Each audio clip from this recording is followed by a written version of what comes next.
Part 2. Via. Far above the world, planet Earth is blue, and there's nothing I can do. David Bowie, Space Oddity.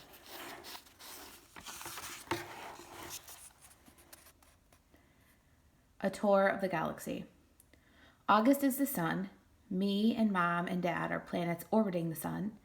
The rest of our family and friends are asteroids and comets floating around the planets orbiting the sun. The only celestial body that doesn't orbit August, the sun, is Daisy the dog, and that's only because her little doggy eyes. August's face doesn't look very different from any other human's face. To Daisy, all our faces look alike, as flat and pale as the moon. I'm used to the way the universe works. I've never minded it because it's all I've ever known. I've always understood that August is special and has special needs. If I were playing too loudly and he was trying to take a nap, I knew I'd have to play something else because he needed his rest after some procedure, or other had left him weak and in pain. If I wanted Mom and Dad to watch me play soccer, I knew that 9 out of 10 times they'd miss it because they were busy shuttling August to speech therapy or physical therapy or a new specialist or a surgery. Mom and Dad always said I was the most understanding little girl in the world. I don't know about that, just that I understood there was no point in complaining. I've seen August after his surgeries. His little face bandaged up and swollen. His tiny body full of IVs and tubes to keep him alive. After you've seen someone else going through that, it feels kind of crazy to complain over not getting the toy you asked for, or your mom missing a school play. I knew this even when I was 6 years old. No one ever told it to me. I just knew it. So I've gotten used to not complaining, and I've gotten used to not bothering Mom and Dad with little stuff. I've gotten used to figuring things out on my own. How to put toys together, how to organize my life so I don't miss friends' birthday parties, how to stay on top of my schoolwork so I never fall behind in class. I've never asked for help with my homework, never needed reminding to finish a project or study for a test. If I was having trouble with a subject in school, I'd go home and study until I figured it out on my own. I taught myself how to convert fractions into decimal points by going online. I've done every school project pretty much by myself. When Mom or Dad ask how things are going in school, I've always said, good, even when it hasn't always been so good. My worst day, worst fall, worst headache, worst bruise, worst cramp, worst mean thing anyone has ever said has nothing compared to what August has gone through. This isn't me being noble, by the way. It's just the way it is. And this is the way it's always been for me, for the little universe of us. But this year, there seems to be a shift in the cosmos. The galaxy is changing. Planets are falling out of alignment. Before August. I honestly don't remember my life before August came into it.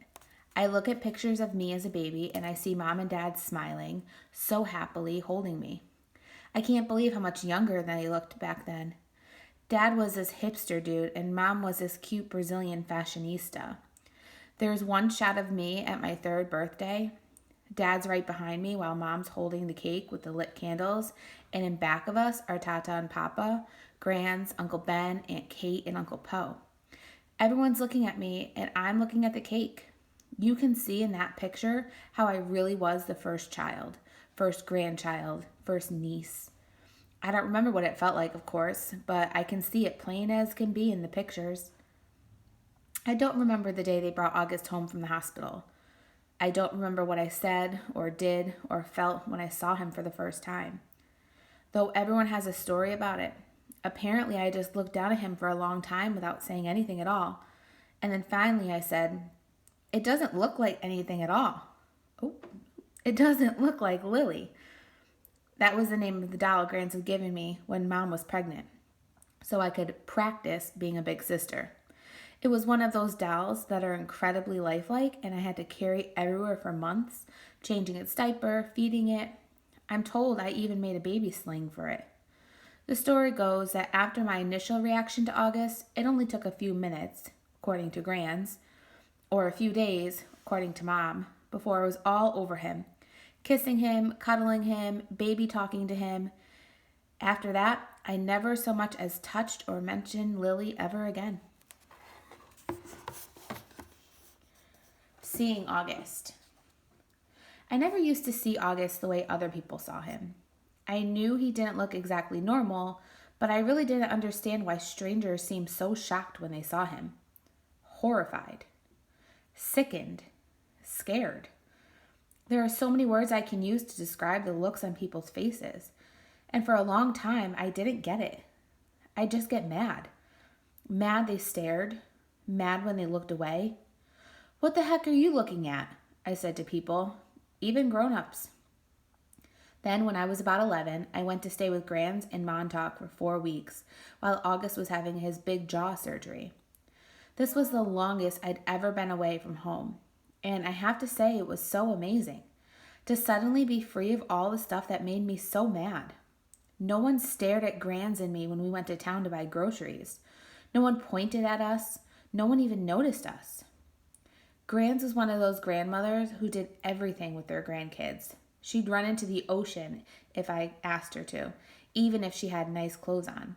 She would let me play with her makeup and didn't mind if I used it on her face to practice my face painting skills.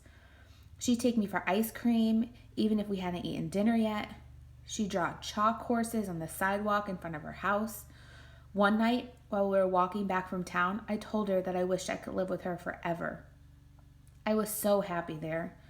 I think it might have been the best time in my life. Coming home after 4 weeks felt very strange at first. I remember very vividly stepping through the door and seeing August running over to welcome me home. And for this tiny fraction of a moment, I saw him not the way I've always seen him, but the way other people see him. It was only a flash, an instant, while he was hugging me, so happy that I was home. But it surprised me because I'd never seen him like that before. And I'd never felt like I was feeling before. A feeling I hated myself for having that moment I had it. But as he was kissing me with all his heart, all I could see was the drool coming down his chin. And suddenly there I was, like all those people who would stare or look away. Horrified, sickened, scared. Thankfully, that only lasted for a second. The moment I heard August laugh his raspy little voice, it was over. Everything was back the way it had been before, but it had opened a door for me, a little peephole. And on the other side of the peephole, there were 2 Augusts, the one I saw blindly and the one other people saw. I think the only person in the world I could have told any of this to was Grands, but I didn't. It was too hard to explain over the phone. I thought maybe when she came for Thanksgiving, I'd tell her what I felt. But just 2 months after I stayed with her in Montauk, my beautiful Grands died. It was so completely out of the blue. Apparently, she had checked herself into the hospital because she'd been feeling nauseous. Mom and I drove to see her, but it's a 3-hour drive from where we live, and by the time we got to the hospital, Grands was gone. A heart attack, they told us. Just like that. It's so strange how one day you can be on this earth and the next day not. Where did she go? Will I really ever see her again, or is that a fairy tale? You see movies and TV shows where people receive horrible news in hospitals. But for us, with all our many trips to the hospital with August, there had always been good outcomes. What I remember the most from the day Grands died is Mom literally crumpling to the floor in slow, heaving sobs, holding her stomach like someone had just punched her. I've never, ever seen Mom like that. Never heard sounds like that come out of her. Even through all of August's surgery, Mom always put on a brave face. On my last day in Montauk, Grands and I had watched the sun on the beach. We had taken a blanket to sit on, but it had gotten chilly, so we wrapped it around us, cuddled, and talked until there wasn't even a sliver of sun left over the ocean. And then Grands told me she had a secret to tell me. She loved me more than anyone else in the world. Even August? I asked. She smiled and stroked her hair like she was thinking about what to say. I love Augie very, very much, she said softly. I can still remember her Portuguese accent, the way she rolled her R's. But he has many angels looking out for him already, Via. And I want you to know that you have me looking out for you, okay? I want you to know that you are number one for me. You are my... She looked at the ocean and spread her hands out like she was trying to smooth out the waves. You are my everything. You understand me, Via? I understood her, and I knew why she said it was a secret. Grandmothers aren't supposed to have favorites. Everyone knows that. But after she died, I held on to that secret and let it cover me like a blanket.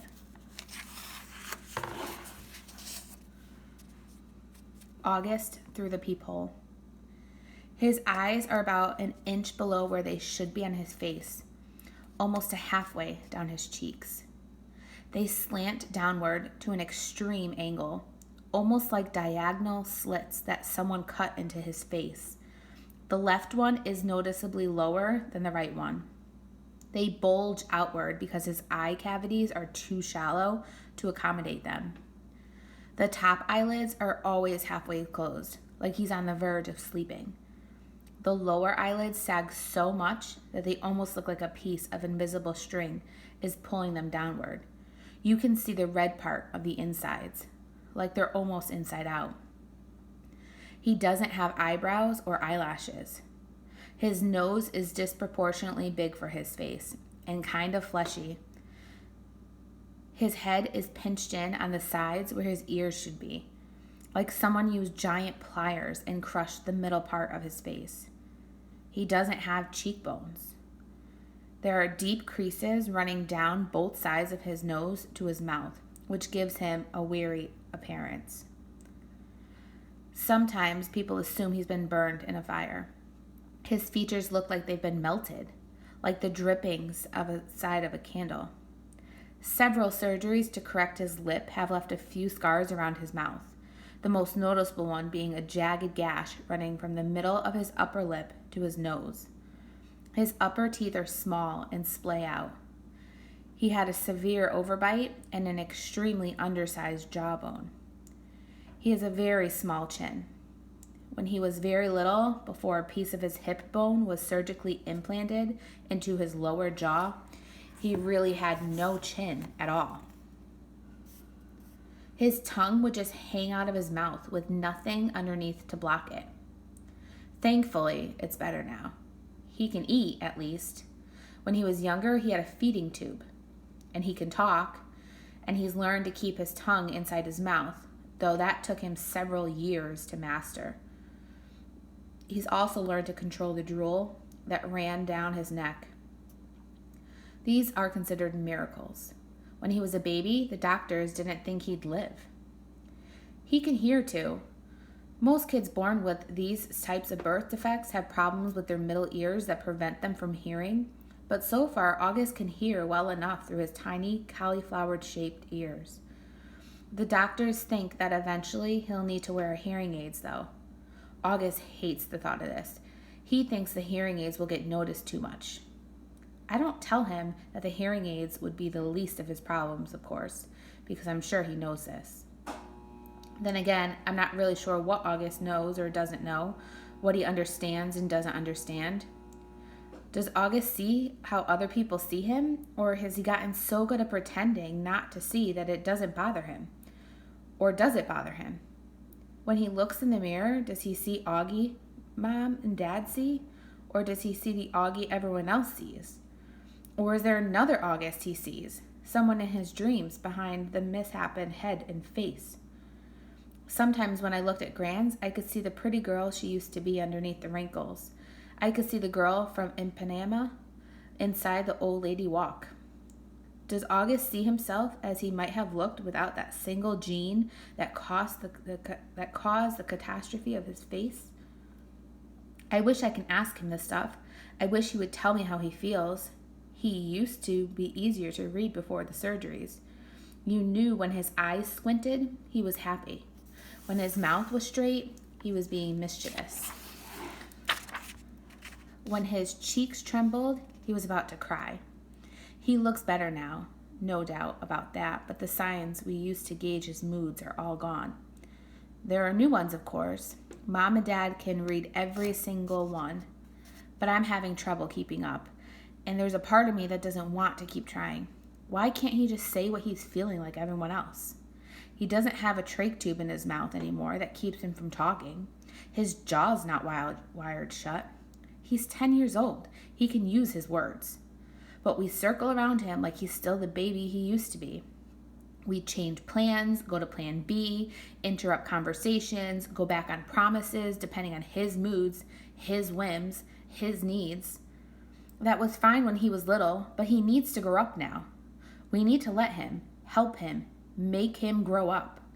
Here's what I think. We've all spent so much time trying to make August think he's normal that he actually thinks he is normal. And the problem is, he's not.